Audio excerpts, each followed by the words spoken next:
Welcome back to another round of War Robots with Pendous. We're dropping in on Yamantau with a metric buttload of stalkers. I guess I'll drop into Galahad because he is my stalker repellent. Galahad for Stalkers. Rated PG-13. Starts Friday. Oh dear.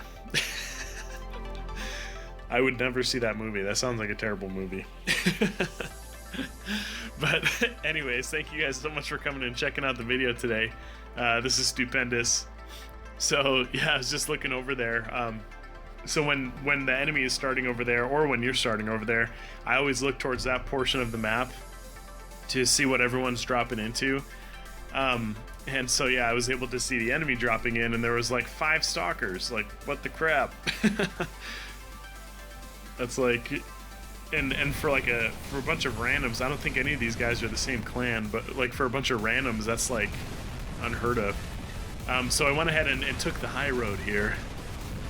Took the moral high ground. Galahad's taking the moral high ground on Yamantau. So that I could just shoot the fish in the barrel down here. Okay, looks like that guy dropped down, so I'm gonna drop down right now. So if you didn't know, when you're dropping down off of that, or really like any height, it's really common to get stuck on the textures. But if you flip your legs around the opposite direction from what you stepped off on, I find that you'll actually step down much faster and you won't get hung up on the texture. So go ahead and play around with that. Let me know what you guys think. I've had really good success with it. Let me know if you have bots that like it doesn't work with or whatever. Let me know. Go ahead and try that out today, and drop a comment. I'd love to know how that works out for you guys. Come on, we gotta clear out these stalkers. Oh man, you know what? I'm not gonna worry about it. All of my team, pretty much, except for the guy on my left over here, is back there, so they can handle him. I'm not gonna get distracted. I need to push these guys back. Got Galahad and the center beacon on Yamantau. That's kind of my job, so. Alright, a boa. Nice. I feel like a lot of these are firing like right behind him. Oh, the Zeus. I better step back here.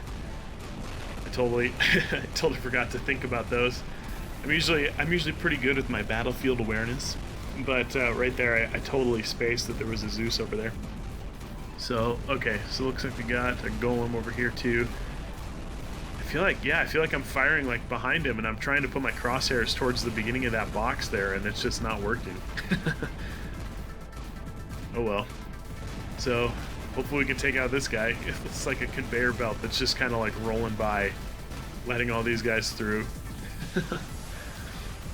Okay, so who do we got next?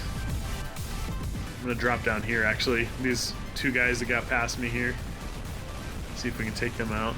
Oh, there goes my shield. I'm gonna get taken out. Especially with that thunder and then the rhino over here. Yeah, that was...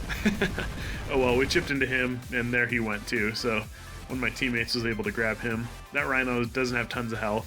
There's no way he's gonna be able to get up and take that beacon, I don't think. Yeah, looks like he's about drained. Alright, so I rarely jump into a support bot first. So you guys will almost never see me do that, because there's so many times where like you'll end up with between 2 and 5 other players that drop into support bots first, and I don't want to waste the bot, because if I drop in with 2 other support bots, I will jump out of my support bot. I do not stay in it. So just something to think about.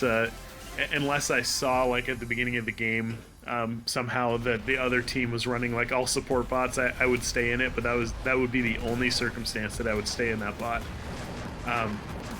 Because generally the rest of my team is not going to be that aggressive. So we need someone to be pushing beacons and stuff, and so just kind of pay attention to what your team is doing. I'll fill the role with whatever my team needs. I will be that. So if we needed someone to play like mid-range defense, or if we need someone to push beacons forward, or if we need someone to be a distraction off to the far left, or something like that, I'll be that person. Just kind of pay attention to what your team is doing. You can be that person too. But yeah, I'll almost never drop into my support bot first, but dropping into him second or later, that's great. Like if you have the center beacon already, a support bot is great to keep the enemy at bay, because you've got solid damage at range. So I've got, I think I'm doing like just over like 50,000 per salvo with this setup right here. So I've got a level 9 pin, a level 10 pin, and then 2 level 10 Columbus. I think it's right around 50,000 damage per salvo. I'm going to see if I can jump here, but stay on the platform. Oh crap, I don't think I'm going to stay on the platform. Oh, hallelujah. We barely stayed on the platform. So that's something I've actually, a little trick I've been working on is when I'm up here with the Griff, I'll hang off to the left, and if someone comes up, I'll try to jump as if I'm going to jump off the platform, but then but then what I'll do is I'll actually stay on the platform, and probably like 50 or 60% of the time, they will assume that you jumped off the platform and will stop looking at you, and then you can just keep shooting them in the face. Or the back of the head, since they're not looking at you anymore. So, that'll be something I'm putting in the Griffin tutorial. It's just another trick that I'm throwing in the bag there. So, yeah, keep looking out for that. This week, my life is settling down a little bit after having the baby, so I should have a lot more time to do the tutorials and stuff like that. They're just fairly time consuming, and I like trying to do a good job on them. I try to do a good job on everything that I put out for you guys, because I don't want to put out, you know, like crappy content or lazy content. But anyways, yeah, so keep an eye out for that. And if there's something, if you guys have questions, you guys have already been asking questions about Griffs and stuff like that. If you have questions, make sure you ask them. Drop a comment below, let me know what you'd like to see, and I'll make sure to include that in the tutorial. Anyway, so I don't want this beacon here, so I went ahead and avoided it because I saw there was a Rhino and a Leo over here, and those are both good for earning silver because of the high amount of health and then the cost of the Rhino.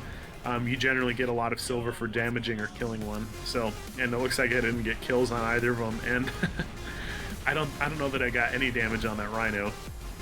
Oh, I was hoping I could get that Rhino through that window, but he snuck by. Here we go. Get some damage into him. This should give me some good silver. Come on, get the kill. I did get the kill. Hallelujah. Anyways, that's probably game here. So anyways, thanks for coming and checking out the video, guys. If you liked the video, don't forget to smash that thumbs up button to show your support for the channel. If you haven't already, don't forget to subscribe for more daily content. Hit the thumbs down button if you didn't like it, and I'd really appreciate it if you dropped a comment below and let me know why you didn't like it so I can improve the channel. So anyways, hope you guys have an amazing day. Thank you.